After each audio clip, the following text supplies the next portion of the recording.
गरीब बेघर परिवार का जादुई मिर्च का घर। बड़ी गर्मी है, मुझे डर है कि कहीं मेरी फसल मुरझा न जाए। भावना, मैं दोबारा खेत पर ही जा रहा हूँ। ठीक है, आते वक्त रानी के लिए कंगनी की चावल लेते आना, आज बहुत जिद कर रही थी। ठीक है। दोपहर का खाना खाने के बाद गौतम वापस से अपने खेत पर ही जा रहा था कि तभी दरवाजे पर उसे उसका मकान मालिक मिला। अरे मालिक आप? हाँ गौतम, और बताओ फसल कैसी हुई है? हाँ ठीक ठाक है। वैसे आपका कैसे आज इधर का रुख हुआ? मैं तुमसे बहुत ही जरूरी बात करने आया था। मालिक की बात सुनकर सभी चौंक गए। क्या मालिक जी, हम तो आपके यहाँ सालों से रह रहे हैं, आप हमारे साथ ऐसा कैसे कर सकते हैं? मैं जानता हूँ कि ये अचानक हो रहा है, लेकिन मुझे अब ये घर खाली चाहिए। वो क्या है ना, मेरा बेटा बाहर से पढ़ाई करके घर वापस आ रहा है, तो मैं यहाँ पर उसका ऑफिस बनवाने वाला हूँ। मकान मालिक ऐसे बोलकर चला गया। घर में सभी का अचानक से ही दिमाग खराब हो गया। ये क्या बात हुई? अरे हम तो कभी किराया भी नहीं रोकते हैं, हमेशा समय से इसके हलक में किराया उतारते हैं, फिर चाहे हमें नमक से रोटी खानी पड़े। लेकिन जरा इसकी अकड़ तो देखो। माँ, अब उसे अनाप शराब बकने से क्या फायदा है? और वैसे भी एक न एक दिन तो ये होना ही था। चलिए इसे खाली करने की तैयारी करते हैं। इसे अभी खाली करके क्या होगा गौतम जी, पहले तो घर का इंतजाम होना चाहिए। हमारे घर में कोई लंबा चौड़ा सामान भी नहीं है, बस ये कुछ तांबे के बर्तन हैं। मैं इन्हें बेच आता हूँ, जो पैसे मिलेंगे उससे सिर छुपाने को कोई छोटा मोटा कमरा ले लूंगा। ठीक है। गरीब किसान के घर में ज्यादा सामान नहीं था, जो सामान था उसे लेकर वो चला गया और सामान बेचकर गौतम किराए का घर ढूंढने लगा। एक बार सोच लीजिए, मैं जरूरतमंद हूँ। अरे मेरा ये कमरा किराए पर उठाने के लिए नहीं है, तेरी समझ में नहीं आता है क्या? अरे नहीं, यहाँ भी बात नहीं बनी। एक तरफ गर्मी में इधर उधर भटक रहा था, तो वहीं दूसरी तरफ मकान मालिक ने भावना, उसकी सास और बच्चों को घर से बाहर खड़ा कर दिया था। कितना बेदर्द इंसान है, ये तो 1 मिनट में ही पराया हो गया है। ये दुनिया बस ऐसे ही है माँ जी, यहाँ कोई किसी का अपना नहीं है, आप इसे ज्यादा दिल पर मत लीजिए। आइए हम यहाँ बैठकर गौतम जी का इंतजार करते हैं। पूरा परिवार एक पेड़ के नीचे बैठ गया और गौतम के लौटने का इंतजार करने लगा। माँ, बाहर गर्मी लग रही है और प्यास भी लगी है।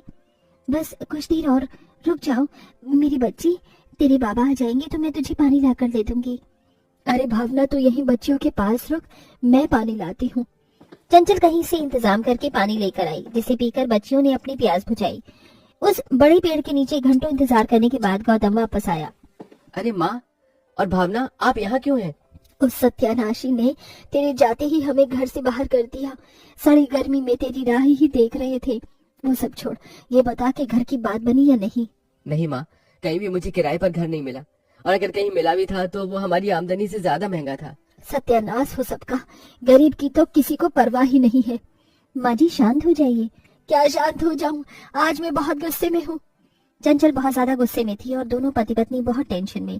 हम तो किसी तरह रह लेंगे, लेकिन हमारे बच्चों का क्या? मेरा तो बहुत दिमाग खराब हो रहा है। अभी के लिए आओ और हम अपने खेत में चलते हैं, वहाँ जाकर सोचेंगे कि क्या करना है। ठीक है। पूरा परिवार खेत पर ही चला गया, जहाँ सर छिपाने के लिए गौतम ने तिरपाल खरीद कर एक तंबू बना दिया। थोड़े से पैसे थे, चलो कम से कम ये तिरपाल तो आ गई। पापा, पापा भूत। कहाँ है भूत? भूत नहीं, भूख। आप तो इसका तुतलाना जानते हैं। मेरी बच्ची को भूख लगी है। बहू, भूख तो मुझे भी लग रही है। आप सभी की ये हालत देखकर मुझे अपने मर्द होने पर शर्म आ रही है। आप ज्यादा मत सोचिए। माँ, भावना और बच्चों, आज रात तो पानी पीकर ही सो जाओ, कल को मैं जरूर खाने का इंतजाम कर दूंगा। पूरे परिवार ने यही किया। वो सभी एक गिलास पानी पीकर सो गए। अगली सुबह, हे भगवान, मेरी रानी को तो बुखार हो रहा है। माँ।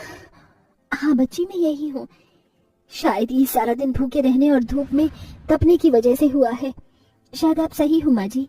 मैं जाकर अपनी मिर्च बेचने की कोशिश करता हूँ, 50 रुपए भी कम गए तो घर में आटा आ जाएगा। गौतम काम पर चला गया। थोड़ी देर बाद, बहू प्यास लग रही है और मटकी में पानी खत्म हो गया है, जा जाकर पानी भर ला, बच्चियों का ख्याल मैं रख लूंगी। जी माँ जी। भावना मटकी उठाकर नदी की तरफ चल पड़ी और नदी पर पहुंचकर, ये पानी कुदरत की देन है, इसका कोई पैसा भी नहीं लगता है, वरना ये पूरी दुनिया बस पैसे की मोहताज है। मेरे घर में भी 2 दिनों से चूल्हा नहीं जला है, बच्चियां भूखी है, खेत में भी बस मिर्ची ही उग रही है। भावना वहीं नदी के पास बैठकर रोने लगी। उसे अपनी लाचारी पर बहुत ज्यादा रोना आ रहा था। भगवान, तो इतना निर्दयी क्यों है? अभी वो ऐसा बोल ही रही थी कि तभी एक चमत्कार हुआ और नदी में से एक बहुत ही सुंदर देवी निकल कर आई। घबराओ नहीं, मैं जल देवी हूँ। मैंने तुम्हारी सारी बातें सुनी है भावना। तुम साफ दिल इंसान हो और मैं तुम्हारी मदद करने यहाँ पर आई हूँ। मेरी मुसीबत में पड़े लोगों की मदद करना मुझे अच्छा लगता है। ये लो, मैं तुम्हें वरदान देती हूँ। तुम मेरी नदी से पानी ले जाकर अपने खेत में डाल देना और कल सुबह तक जादू देखना। ऐसे बोलकर देवी गायब हो जाती है। भावना ने बिल्कुल वैसा ही किया जैसे कि उस देवी ने बताया था। शाम को गौतम भी 100 रुपए की मिर्ची बेच आया, जिससे कि भावना ने सभी के लिए रूखी रोटियां बना दी। खा लीजिए, उम्मीद है कल की सुबह अच्छा दिन लेकर आएगी। सभी रूखा सूखा खाकर ही सो गए। अगली सुबह जब रवि की आंख खुली तो वो सभी हैरान रह गए। क्या ये मेरा ही खेत है? अरे वाह, ये लाल लाल मिर्ची कितनी चमक रही है। लगता है देवी का दिया जादुई वरदान असर कर रहा है। जादुई वरदान? भावना ने सभी को कल की घटना बताई। अरे वाह, लगता है कि अब हमारे दिन बदल जाएंगे। माँ, बस खेत में मिर्ची आई है। अभी तो सबसे बड़ी घर की दिक्कत हमारे सामने खड़ी हुई है। हाँ, घर का इंतजाम होना जरूरी है। अभी तो ठीक है, लेकिन बरसातें लगते ही हमारा कोई ठिकाना नहीं रहेगा। भावना ने ऐसा बोला ही था कि तभी एक जादू हुआ। अचानक ही खेत की मिर्ची हिलने लगी और टूटने लगी, और ऐसा होते होते ही मिर्ची से ही एक महल जैसा घर बनकर तैयार हो गया। ये क्या हो रहा है?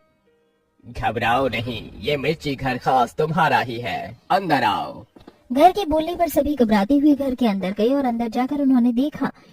उसे देखकर सभी की आंखें फटी रह गईं। ये तो मिर्ची का बना महल है। सही कहा। अरे काजल बेटा, यहाँ आओ, तुम्हें मिर्ची लग जाएगी। नहीं, मैं जादुई मिर्ची हूँ। इस मिर्ची से मिर्ची नहीं लगेगी। क्या सच? अरे भावना, देखो इस कमरे में कितना बड़ा मिर्ची का बेड है। और वो देख, सारा फर्नीचर भी मिर्ची से ही बना है। हाँ, ये तो कमाल है। सभी ने अपना पूरा का पूरा घर देखा। वहाँ खिड़की, दीवारें, सामान, फर्नीचर और फर्श से लेकर सभी कुछ लाल मिर्ची का ही बना था।